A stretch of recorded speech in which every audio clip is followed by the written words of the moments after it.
ప్రస్తావిస్తున్నారు తెలంగాణ ప్రభుత్వం అంతా తప్పుల తరగగా చేసింది దీన్ని అందుకే మోడీ ఈ నిర్ణయం తీసుకున్నారు తెలంగాణ కాంగ్రెస్ తీసుకున్నటువంటి నిర్ణయం ప్రభావం మా మీద లేదని చెప్తున్నారు. నేను వాళ్ళ మీద ప్రభావం ఉందా లేదా రాజకీయపరమైన ఆరోపణలు ప్రత్యారోపణలు ఈ సందర్భంగా చేయదలుచుకోలేదు. లక్ష్యం మాకు స్పష్టంగా ఉంది. ప్రజలకు మా పట్ల విశ్వాసం ఉన్నది. దేశంలోనే మా ప్రభుత్వం చేసి చూపించింది. ఇలాంటి విమర్శలు చేసే నాయకులను నేను ఒకటే ప్రశ్న అడుగుతున్నా.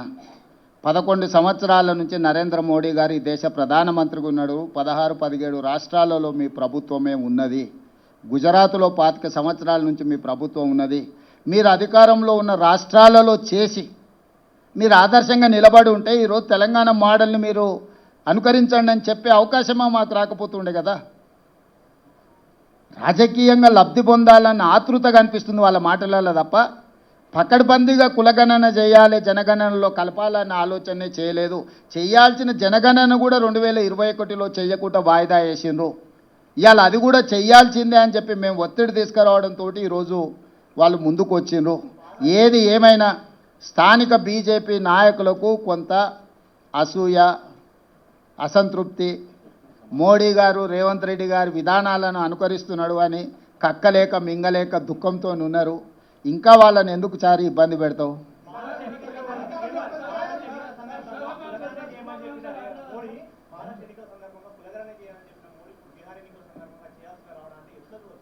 అంటే ఇవన్నీ రాజకీయాలకు ముడిపెట్టకండి. నేను ఒకటే చెప్తున్నా, ఇది ఈ దేశ ప్రజలకు మేలు జరుగుతుంది. ఏ ఒత్తిడితోనైనా నిర్ణయం తీసుకొని, ఏ అవసరంతోనైనా నిర్ణయం తీసుకోండి. అంతిమంగా ఈ బలహీన వర్గాలకు న్యాయం జరగాలి. ఇప్పుడు రాజకీయపరమైన వివాదాలను ఆరోపణలు చేయడం మొదలు పెడితే ఆ వర్గాలకు నష్టం జరుగుద్ది.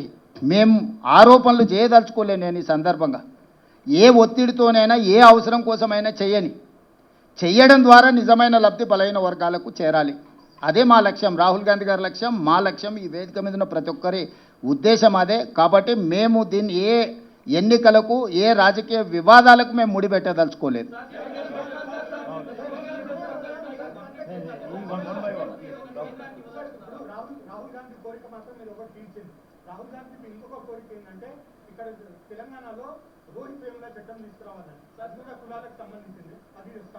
Good question Rahul. Prabhakar,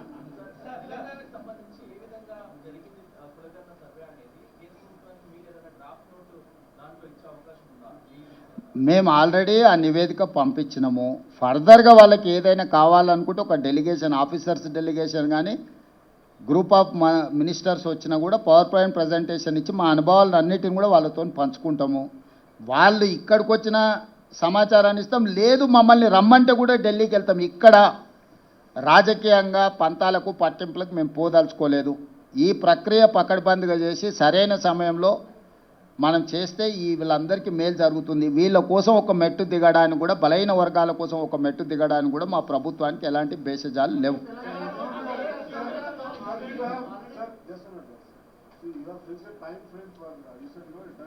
Yes.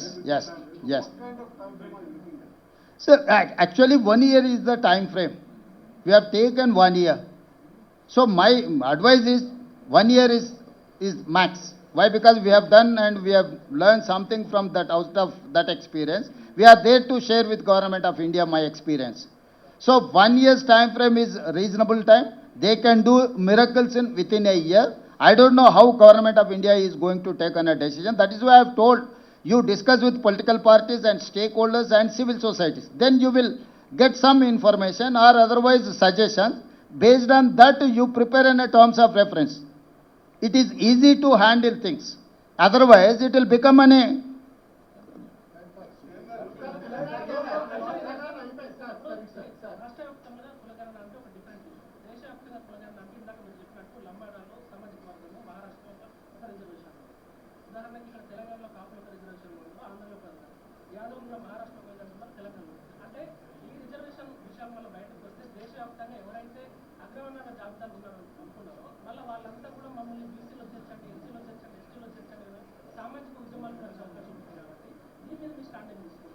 ఇప్పుడు వాస్తవంగా దీన్ని గందరగోళపరిచే వాళ్ళు లేవనెత్తుతున్న అంశాలు ఏ రాష్ట్రానికి ఆ రాష్ట్రానికి రిజర్వేషన్లు ఆ సామాజిక వర్గాల నేపథ్యాన్ని తీసుకొని నిర్ణయాలు జరిగినాయి.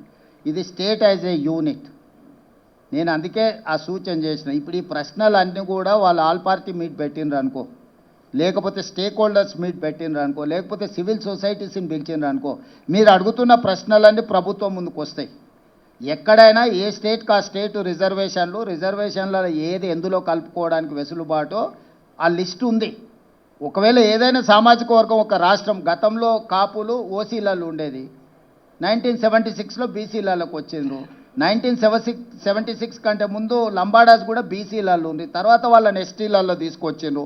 ఇట్లా రకరకాల సామాజిక వర్గాలు వివిధ సందర్భంగా ఎల్లాపుల కొప్పుల వెలమ వాళ్ళందరూ ఒకప్పుడు ఓసీలు.